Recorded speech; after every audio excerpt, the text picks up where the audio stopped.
Hello everyone, ট্রান্সলেশনের আরও একটি নতুন ক্লাসে সকলকে স্বাগত। তো চলো আমরা প্রথমেই ট্রান্সলেশনের প্যাসেজটি দেখে নিই। প্রথমে আছে যে জনগণের প্রতি অবহেলাকে আমি সবচেয়ে বড় জাতীয় পাপ বলে মনে করি। কোনো রাজনীতি থেকেই কোনো ফল পাওয়া যাবে না যতক্ষণ না ভারতের সাধারণ মানুষ আবার সুশিক্ষিত হয়, পর্যাপ্ত আহার পায় এবং যথেষ্ট যত্ন লাভ করে। আমাদের শিক্ষার জন্য তারা অর্থ দেয়, তারা আমাদের মন্দির আর মসজিদ গড়ে দেয়, কিন্তু পরিবর্তে তারা পায় পদাঘাত। বাস্তবিক পক্ষে তারা আমাদের কৃতদাসের মতো।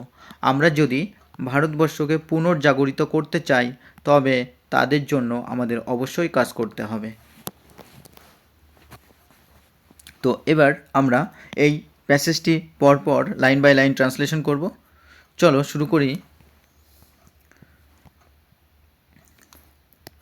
প্রথমে আছে জনগণের প্রতি অবহেলাকে আমি সবচেয়ে বড় জাতীয় পাপ বলে মনে করি। তাহলে এটাকে আমরা কি বলবো, যে আই কনসিডার, অর্থাৎ আমি মনে করি, that the great national sin, সবচেয়ে বড় বা সবচেয়ে মহান জাতীয় অপরাধ, is the neglect of the masses. তাহলে I consider that the great national sin, আমি মনে করি যে সবচেয়ে বড় জাতীয় পাপ হলো কি, the neglect of the masses, অর্থাৎ সাধারণ মানুষকে অবহেলা করা বা জনগণকে অবহেলা করা। এখানে কনসিডার মানে বিবেচনা করা বা মনে করা আমরা বলতে পারি।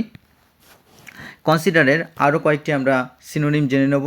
সেটা হচ্ছে থিঙ্ক মনে করা, বা ফিল মনে করা, বা আমরা সাপোজও বলতে পারি, সাপোজ। আর যেহেতু এটা একটা ইউনিভার্সাল ট্রুথকে বোঝাচ্ছে বা সত্য জিনিসকে বোঝাচ্ছে, এই জন্য কিন্তু আমরা সিম্পল প্রেজেন্ট টেন্সে লিখেছি, সিম্পল প্রেজেন্ট টেন্সে। এবং সিম্পল প্রেজেন্ট টেন্সের গঠন তোমরা সবাই জানো, সাবজেক্ট প্লাস ভার্বের 1 নম্বর ফর্ম প্লাস অবজেক্ট থাকে। তো সেই অনুযায়ী কিন্তু আমরা এটা পরপর করেছি। তো চলো এর পরের সেন্টেন্সটি শুরু করি।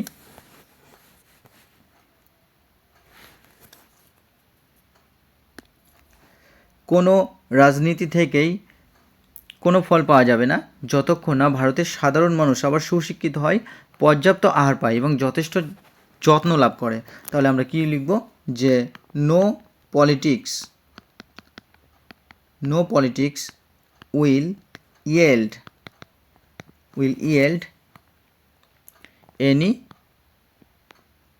results until যতক্ষণ পর্যন্ত কি, তাহলে no politics will yield any results until the common people of India are well, কি এখানে বলা হচ্ছে সুশিক্ষিত হয়, অর্থাৎ ওয়েল এডুকেটেড, সুশিক্ষিত হয় কি, এগেইন আবারও well educated, again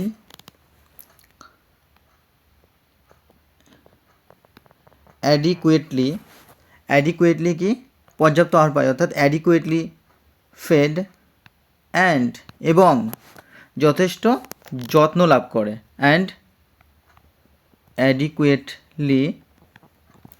adequately cared for যত্ন লাভ করে। তাহলে ফুল সেন্টেন্সটি হলো, no politics will yield any results, কোনো রাজনীতি থেকে কোনো ফল পাওয়া যাবে না বা উৎপন্ন হবে না, until the common people of India, যতক্ষণ না পর্যন্ত ভারতবর্ষের সাধারণ মানুষ কি আর ওয়েল এডুকেটেড এগেইন আবার সুশিক্ষিত হয়, অ্যাডিকুয়েটলি ফেড, পর্যাপ্ত আহার পায়, অ্যান্ড অ্যাডিকুয়েটলি কেয়ার্ড ফর, এবং যথেষ্ট যত্ন লাভ করে। তো এখানে কিন্তু আমরা ইয়েল্ড, এখানে যে ইয়েল্ড অর্থটা লিখেছি এর অর্থ হলো উৎপাদন বা ফল পাওয়া। তো এটাকে আমরা আরও অনেকগুলো সিনোনিম কিভাবে এর থেকে হয় দেখব, যাতে আমাদের মনে থাকে।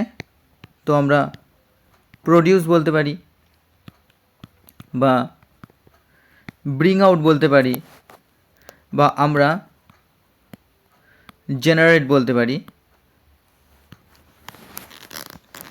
আর এখানে অ্যাডিকুয়েটলি অর্থাৎ পর্যাপ্ত পরিমাণে, এটা যদি তোমাদের বড় মনে হয় তাহলে তোমরা এটাকে বলতে পারো অ্যাম্পলি, যথেষ্ট পরিমাণে বা পর্যাপ্ত পরিমাণে, অথবা বলতে পারো সাফিসিয়েন্টলি,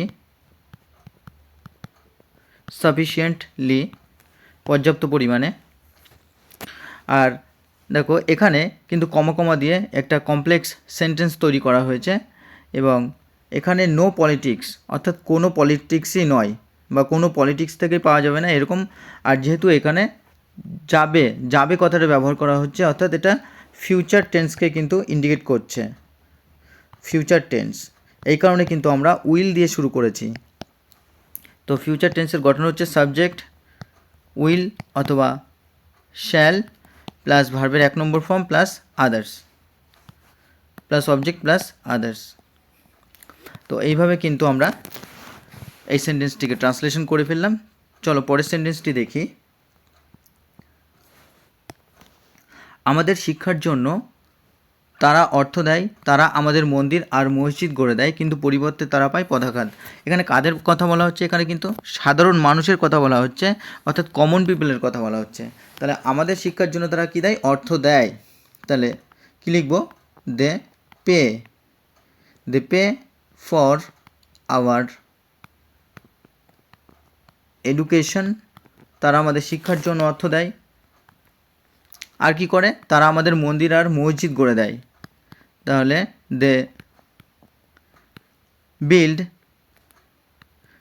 বিল্ড আওয়ার কি টেম্পলস, মন্দির, অ্যান্ড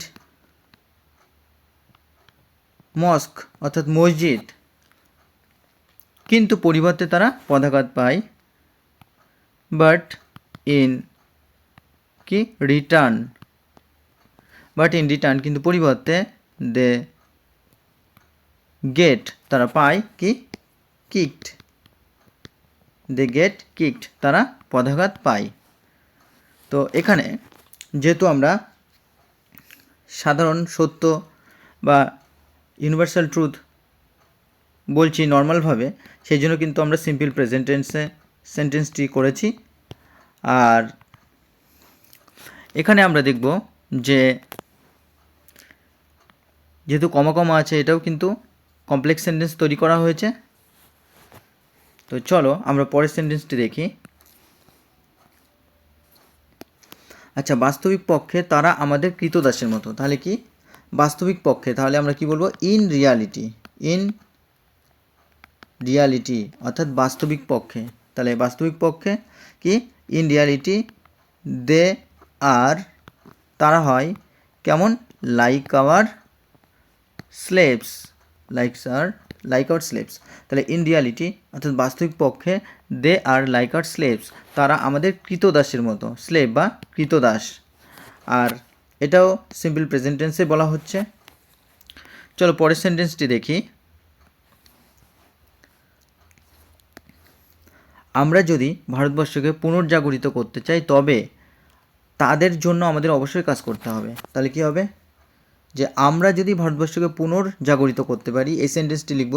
তাহলে ইফ অর্থাৎ যদি, তাহলে ইফ উই ওয়ান্ট, যদি আমরা চাই কি করতে?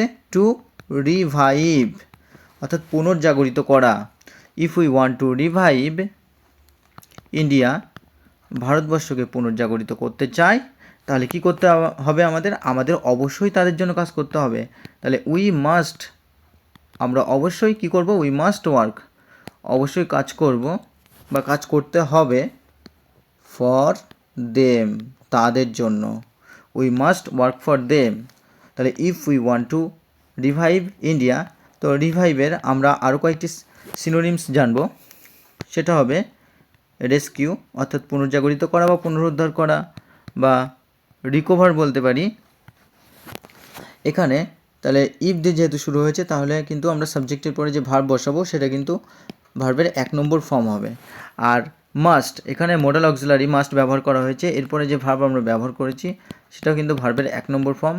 তাহলে আমরা জানি যে মোডাল যে অক্সিলারি থাকে, মোডাল অক্সিলারি ভার্ব, তারপরে কিন্তু যে মেন ভার্ব বসে সেটা কিন্তু সর্বদা ভার্বের 1 নম্বর ফর্ম বসাতে হয়। তো এইভাবে কিন্তু আমরা সমস্ত ট্রান্সলেশনটা কমপ্লিট করে ফেললাম। আশা করি তোমাদের ক্লাসটি ভালো লেগেছে। যারা প্রথম তারা অবশ্যই চ্যানেলটির পাশে থেকো এবং সাবস্ক্রাইব করে বেল আইকনটি অবশ্যই প্রেস করে রেখো, কারণ এই ধরনের নিত্য নতুন ক্লাস প্রতিদিনই আসতে থাকবে। আর যারা এতক্ষণ চ্যানেলটির পাশে ছিলেন তাদের অসংখ্য ধন্যবাদ এতক্ষণ পাশে থাকার জন্য।